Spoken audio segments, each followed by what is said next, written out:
Hi hello welcome to my YouTube channel. Today topic என்ன பார்க்க போனால் ஃப்ரெண்ட்ஸ்குள்ளே நடக்கிற சின்ன சின்ன சண்டைகள் தான் பார்க்க போகிறோம். அதுக்கு முன்னாடி ஒரு ஆன்லைன் அப்ளிகேஷன் பற்றி நம்ம பார்க்கலாம் வாங்க. அப்ளிகேஷன் நேம் பார்த்தீங்கன்னா Bymot e shopping. This video sponsored by Bymot shopping app. Bymot e shopping application is one of the online shopping app now available on play store and app store. Bymot e shopping இந்த application பார்த்திங்கன்னா உங்களுக்கு வீட்டுக்கு தேவையான பொருட்கள் எல்லாமே நீங்கள் order பண்ணி வாங்கிக்கலாம். சரி வாங்க வீடியோக்குள்ளே போகலாம். பாய்ஸ் சங்கீதாவும் ஈசுவரியும் 7ஆம் வகுப்பு பி பிரிவு படிப்பவர்கள். இருவரும் ஒன்றாகச் சேர்ந்துதான் பள்ளிக்கூடம் போவார்கள். எதுவாக இருந்தாலும் இருவரும் பங்கிட்டுக் கொள்வார்கள்.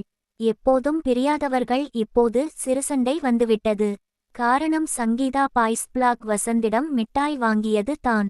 ஈசுவரி கேட்டாள், நீ ஏன் மிட்டாய் வாங்கினே அவன்கிட்டேர்ந்து? அவனும் என் பிரெண்ட் பா. நான் தான் உன் பிரெண்ட். பாய்ஸ் எல்லாம் பிரெண்ட் கிடையாது. பாய்ஸ் பிளாக் பக்கம் போகக்கூடாது. பாய்ஸ் கூட பேசக்கூடாதுன்னு நம்ம மிஸ் சொல்லியிருக்காங்கல்ல. ஆமாம். அப்புறம் ஏன் போய் பேசுனே?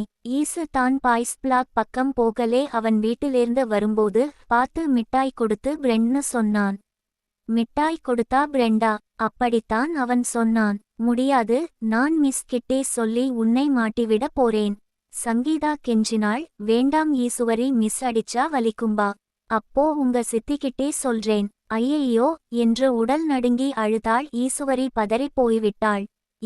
ஏன் அழறே? சித்தி சுடு வப்பாங்க. அப்பாவுக்கு தெரிஞ்சா செருப்பு காலால் உதைப்பாரு. எங்கம்மாவ உதைச்சு தான் செத்து போனாங்க. ஈசுவரிக்கு என்னவோ போல் ஆகிவிட்டது. சரி அழாதே சொல்லலே. அவன் எப்படி பிறந்து உனக்கு? சங்கீதா கண்ணை துடைத்து கொண்டு பேச ஆரம்பித்தாள். அவங்க எங்க வீட்டு எதிர்த்த வீட்டுல குடியிருந்தாங்க. ஒரு வாட்டி பால் வாங்கறப்ப நானும் கூட அவனும் சேர்ந்து பால் வாங்கிட்டு வந்தோம். அப்போ சித்தி பார்த்துக்கிட்டு ஆம்பள பசங்க சேர்ந்து வர்றியான்னு திட்டி அடிச்சாங்க. அவங்க அம்மா வந்து சித்திட்ட மன்னிப்பு கேட்டாங்க. சித்தி அவங்களையும் திட்டிப்புட்டாங்க. அப்புறம் அவங்க வீடு மாத்தி போயிட்டாங்க. இப்பத்தான் முந்தா நாள் அவன பார்த்தேன். மிட்டாய் கொடுத்து பிரெண்ட்னான். அதான் வாங்கிட்டேன். இனிமே வாங்க மாட்டேன், பேச மாட்டேன். நீதான் என் பிரெண்ட். ஈசுவரி அவள் மட்டும் தான் பிரெண்ட்னு சொன்னதில் மகிழ்ச்சியானாள். மாலையில் பள்ளிக்கூடம் விட்டதும் ஈசுவரியும் சங்கீதாவும் பாட்டி கடைக்கு மிட்டாய் வாங்க போனார்கள். அங்கே வசந்த் நின்று கொண்டிருந்தான். சங்கீதா அவனை பார்த்ததும் திரும்பிக் கொண்டாள். ஈசுவரி அதை கவனித்தாள். இருவரும் துண்டு மாங்காயும் தேன் மிட்டாயும் வாங்கிக் கொண்டார்கள். அவனை பார்க்காமல் திரும்பி நடந்தார்கள். அவன் பின்னாலே வந்தான். இருவரும் திரும்பி பார்க்க அவன் சிரித்தான். பதிலுக்கு இவர்கள் சிரிக்கவில்லை. அவன் அருகே வந்தான். கையை இருவரையும் நோக்கி நீட்டினான். கையில் கொடுக்காப்புளி இருந்தது. எனக்கு யாரும் ஃப்ரெண்ட்ஸ் இல்லப்பா. நல்லா படிக்கிறவங்க பிரெண்டா இருக்கலாம்னு எங்கம்மா சொன்னாங்க. நீங்க நல்லா படிக்கிறவங்க தானே. எனக்கு மார்க்ஸ் சொல்லிக் கொடுங்கப்பா, ஃப்ரெண்ட்ஸ் ஆயிடலாம். இந்தாங்க கொடுக்காப்புளி. கை நீட்டியபடி இருந்தான். முகம் பார்க்க பாவமாக இருந்தது. ஈசுவரி சங்கீதா முகத்தை பார்த்தாள். சங்கீதா ஈசுவரி முகத்தை பார்த்தாள்.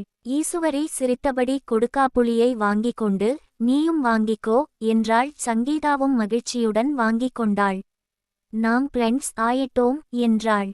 ஈசுவரி கொடுக்காப்புளியை எடுத்து வாயில் போட்டபடி வசந்திடம் மாங்காய் துண்டை நீட்ட, எனக்கு பிடிக்கும் என்று வாங்கிக் கொண்டு சிரித்தான்.